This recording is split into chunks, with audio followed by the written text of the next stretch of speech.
Ablaye Mbodj alias Sayer Ndama la passeur de Diokoul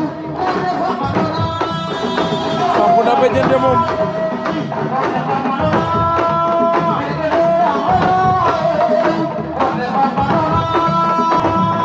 ndeysaan Ablaye Mbodj alias Sayer Ndama la passeur de Diokoul ndeysaan bir na Tamsir Gueye Grand Sitor Sène sur le plus soog ndeysaan sa mbër maa ngi doon de moom Sayer sampu na béjjën fii ci Jombi waaw Sayer Ndama ndeysaan la passeur de Diokoul